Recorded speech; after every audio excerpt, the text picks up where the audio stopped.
Welcome to Golden Routes, a channel that covers all sorts of routes from herbs and ores to leveling and questing. However, it isn't limited to just routes. You might also find some force respawns or other methods of making gold here as well. So thanks for watching, and happy gold making. Hello gold farmers, welcome to another Golden Routes farming video. Today we'll be taking a look at one of the old content hot items that was able to sell for me.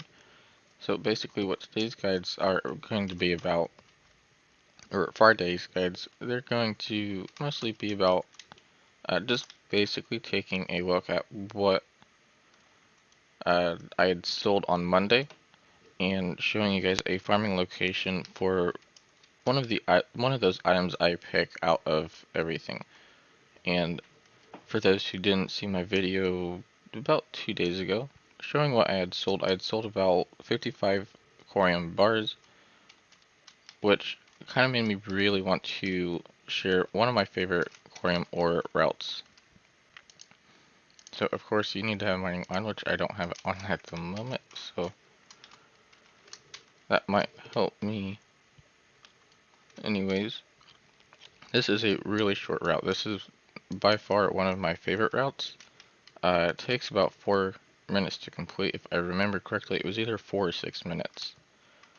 How the nodes work is there's always 2 ore that spawn right here. There's always 1 ore that'll spawn up along this side, so a lot of times when I come over here, I'll just kind of fly over and check to make sure that there isn't an ore up. Then there's always an ore right around here. You've always got 2 ore inside of this cave, and then you always have 2 ore inside of this cave. Keep in mind, if there is competition, that may not necessarily be true, but without any kind of competition, that's how the spawn works in this route.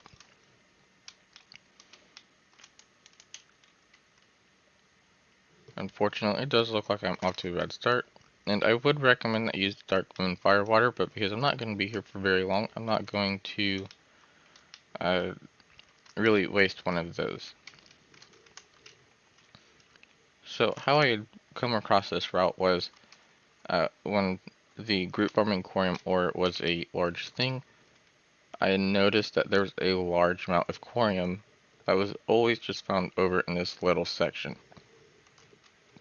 So I decided that I would try to come up with a route for it.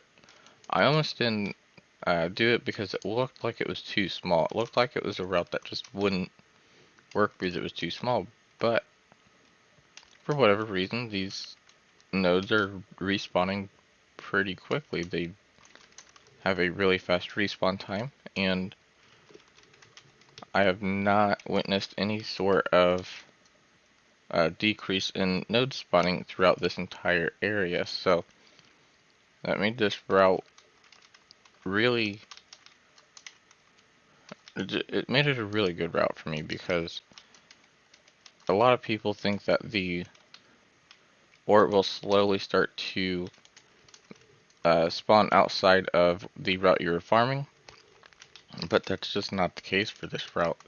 It'll continue to spawn. I farmed this route for a total of 3 hours before, and I did not notice any change in the spawns. So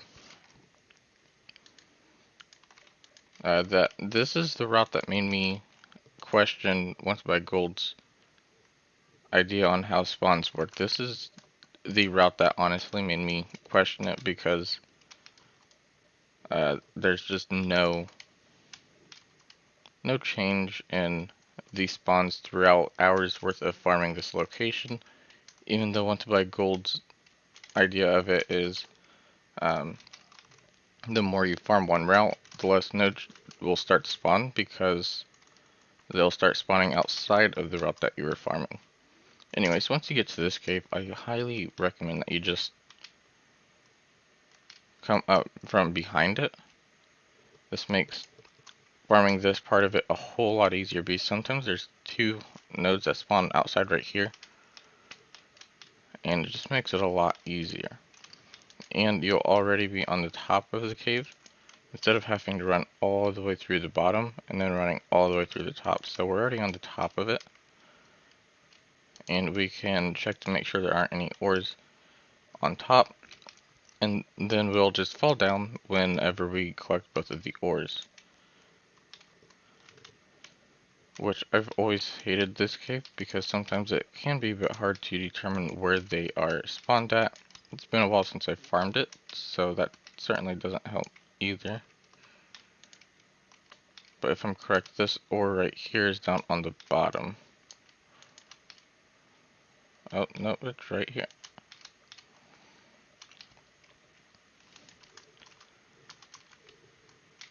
So the yields for this should be anywhere from 40 to 60 KHORIUM ore per hour, but keep in mind that just depends on luck.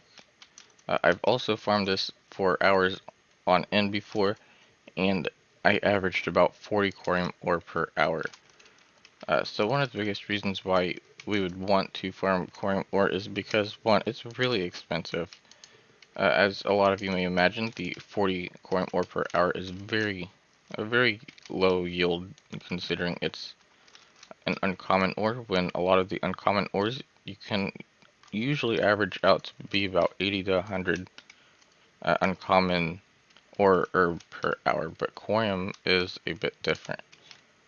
It is one of the rarest ores in the game, and right now it's selling for about 400 gold per unit. The bars, however, are selling for about 1.2k on my server. Regionally, they're going for about 1.6k. Another thing that you might be able to see is they do have a decently high sell rate. They're not a very high sell rate, but it looks like on average 4 KHORIUM ore are sold a day. So I would recommend just posting the KHORIUM ore in probably stacks of 5 rather than larger stacks, or if you want to use them for your own crafts, if you want to do that, then you can go ahead and use them for that too. That'll be all though, so thanks for watching. Don't forget to give the video a thumbs up and subscribe for more content. I hope you enjoyed the guide and got the advice that you were after. If you'd like to download my routes, then you can easily go to the media file link in the description below. If you don't want to download the add-on routes to use that AUA file that I am providing, then you can also easily go over to my website, which is goldenroots.com, and the routes will then be posted on that website. If you'd like more great content, then I highly suggest that you visit thegoldqueen.com, as they are really great bloggers. They are going to be getting ready for Classic, and there's a lot of that fun stuff. If you would like to know a little bit more about why I have these short pauses, I do have several videos in the description below as well that describe part of why I am like this, and go over some pretty hot topic guides as well. So there is that to look forward to. I have a Facebook page if you'd like to go over and like that. I also have a Discord server if you'd really like to enjoy that. And I also have a Twitter account. So hope to see you guys there. And please feel free to leave comments, likes, and don't forget to subscribe and hit that bell button as well.